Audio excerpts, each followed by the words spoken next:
They have some other specific things. So one thing that came across very clear is there is zero support among the Gulf countries for any sort of toll or fees or anything that charges for the use of international waters. The President's made it clear that's not going to happen. It's not going to be a part of this. It cannot be a part of this. He made that clear again yesterday in the Oval Office in a press availability that he had, and I reiterated that point, which I think was a welcome message from our partners here to hear that as well. So. All right, let's go. What about your remarks this morning? You mentioned that no agreement with Iran. It will be an expense of. Can you back up because you're? Yes, sure. He wants to see my face. Yes. Sorry, go ahead. I'm sorry. In your remarks this morning, sir, you said there is no agreement with Iran. It will come with an expense of a Gulf state interest. Does that mean in your negotiation with Iran, it will address proxy and also all the threats from Iran coming to Hormuz, even if they don't close it, but still the threats affect the maritime traffic and also proxies? Yeah, if you look at the MOU, it talks for peace in the region. It talks for no interference in the sovereignty or interest of independent countries, of sovereign countries. Well, that's what proxies are. They're interfering in the sovereignty of a country. When you're giving money, for example, to Hezbollah to act as a rival to the sovereign government of Lebanon, you're interfering in their politics. When you're sponsoring militias in Iraq, you're interfering in Iraq.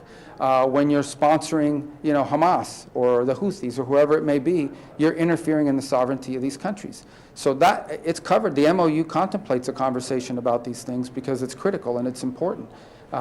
So there's no doubt that that will be a topic that has to be discussed, because ultimately you're not going to have peace and stability in this region as long as there are non-state actors operating within the boundaries and borders of sovereign countries and being funded by Iran. Thank you. What is your comment on the Iranian-Omani dispute regarding the safe passage in the Strait of Hormuz? Yeah, so we've reached a point now in this where you're hearing, for example, the Iranians will say one thing, but then something else is actually happening. So here's what I would tell everybody.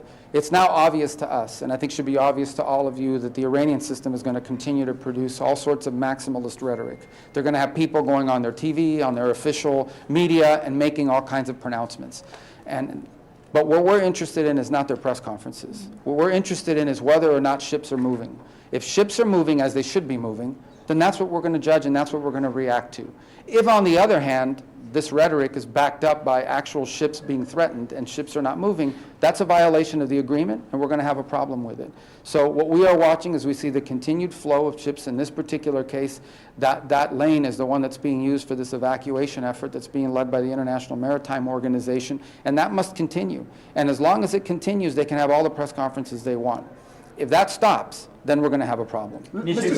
Secretary, from Oman that there would be no fee or tolling system imposed, including after a specific commitment from Oman that there was zero interest in a tolling or fee system, including after the 60-day negotiation. I don't know if it's been issued yet, but we have a joint statement that's coming from our meeting, and it makes it abundantly clear. And so I would just reiterate the point that I made earlier. And I said this, I don't know if you guys were there in the open portion of it. I said fees and tolls are the same thing to me. Okay? If you're paying someone to go there, I don't care if you call it a fee or a toll or a donation. It's a toll. That's how we're going to define it. That's international waterway. There isn't a nation on earth that supports having to pay money to go through the straits. And think about it this way. If you have, first, it's not even workable. Let's suppose that we went crazy and lost our minds completely and decided to agree to have a tolling or a fee mechanism. How would that work? It's not doable, because what's the consequence for not paying? Let's say a ship says, well, I'm not going to pay the fee. It's not like a toll on a road. You don't get a ticket in the mail. They get shot at. You shoot at one ship, you sink one ship, no other ship is going to move. So that sort of system is not only unwise, it can't happen, it's not even workable. So you might as well abandon the fantasy now. So I think we've been clear. You can call it a fee, you can call it a toll, call it whatever you want. If you are charging money to use the straits, we won't support it, we won't tolerate it, we won't allow it. And I think there was unanimity in that room on that point. Mr. Secretary, two things. One on Venezuela. Do you have a dollar amount of assistance yet, or is it too early? Well, it's too early. I mean, we don't, right now we know they need, remember, unfortunately living in South Florida, living through both hurricanes, but other things that have impacted the Caribbean basin. What often happens is you have to wait and see what the needs are. The most immediate need, the one they need right now is search and rescue. That's the one they need immediately, because you got to get people out of that rubble within 48 hours or they won't survive. And so that's the first thing we're going to respond to. In the process of that response, we'll begin to assess what else they need. It is my guess, based on, what I know about these sorts of things, that they're going to need a place. How do you house all of these people in the short term? So we'll have a better understanding of that. It's not even 12 hours yet. Right. So we don't have a number on it yet, but I know the president's made a full commitment to being supportive of Venezuela. And then secondly, are you aware, has any, or are you aware of any of the frozen money that Qatar holds being transferred already to Iran? Well, I'm not aware of that. I don't think anyone in our system has said that. So I don't know if you're responding to some news or anything that's out there, but as of right now, we're not aware of any money, nor have we agreed for any money to be transferred. Okay, so that all that money is still there? As far as, that's our understanding. And there's no agreement on that point, so that better be the Can you tell us more case. about the outcomes with the meeting with His Majesty the King today, please? It was very positive. Look, again, we just came, first of all, this is a long-term relationship. We've been here for decades, so this is not a new relationship between our countries. So obviously, as always, just express gratitude for all the support they gave us during this conflict. And the second is just to reiterate the points I made with you, and that is that we obviously are, the President, the United States, if we can make a deal with Iran that's good for everybody, we want to do it. We're going to give it every chance to succeed, but also to make the point that we're not going to do anything or agree to anything that they're not aware of, that our partners in the area are not aware of, that our partners in the area are not aligned with, and that in any way could undermine their security and their stability. So to reassure them of these points, the same points we made in the GCC meeting. Mr. Secretary, in the meeting with the GCC allies, did any of them make any commitments to pay into this $300 billion reconstruction? No, it was not discussed. I mean, the reconstruction, that's way down the road, and that's something, that'll be dealt with at the appropriate time in this process. But that was not discussed by anybody. You're drawing your red lines on both Hormuz and also nuclear program.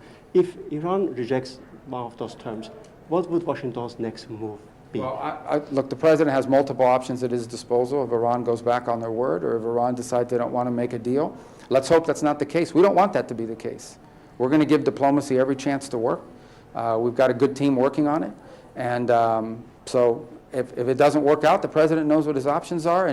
But I'm not going to discuss what those options are with you. But the president has a lot of options at his disposal. On Oman. Very blunt terms to describe Iran's leadership. You used to call them. You did. Yeah. You used to call them religious theocratic lunatics. Do you still believe that language applies to the leadership today? Well, look, it's not that I believe it. It's the fact of the matter. I mean, the Iranian system is led by clerics, radical clerics. That's what it's always been led by, and that's what it continues to be led by. That said, we also have to manage the geopolitics of the situation. And then there's if they've changed their mindset, or if they've changed their approach to their relations with the United States and their neighbors, then we're going to give this thing a chance to work. Maybe this changed. I'm not saying it has. I'm saying the president wants to explore whether that's the case. And if it has, we're going to find out. But we're not going to find out because of what they say. We're going to find out because of what they do. We're going to judge them by their actions. And we'll test that proposition and see. No one says it's going to be easy, because I think at the end, we know that people that are still at the top levels of that government are people that adhere to the same theology and the same mentality as the people that have led it in the past. They've got some people in the political branches that seem more flexible and more willing to work with us. Those are the ones we're negotiating with. We'll see how it works out. Last month, President Trump threatened to bomb Oman if they imposed tolls in the Strait. And just today, you mentioned that no two nations should be able to impose tolls on a natural strait. Are you satisfied? Is the current bilateral relationship with Oman now in a good place? And are you convinced they're not playing games with respect to that issue? I mean, our relationship with Oman is fine. I mean, ultimately, there's not going to be any fees or tolls. There's not going to be any, and they've signed, they were there in the meeting today, and they said it, that they're not in favor of a tolling system. So that's good. I'm glad to hear them say that. I do have to ask, because just a few weeks ago, there was the hypothetical threat to bomb Oman. So it didn't seem to be okay if you weeks ago. So Yeah, just where I are can we? only talk to you about today. And today, they said in the meeting, and they signed on to the statement that said there isn't going to be any fees or tolls. And so I think that's good news that they signed on to that. Mr. Secretary, back to Venezuela, if I may. There was a stabilization process ongoing. Yeah. Obviously played a huge role in that. Are you worried that this earthquake could upend that process? Well, no, right now, I'm not There are worried about that. urgent needs. Right now, we're worried that there are people trapped in rubble. We want to help them get out. Some of those people have relatives that live in the United States, but no matter what, the United States has always responded to humanitarian crisis, especially in our own hemisphere. That's what we're focused on now.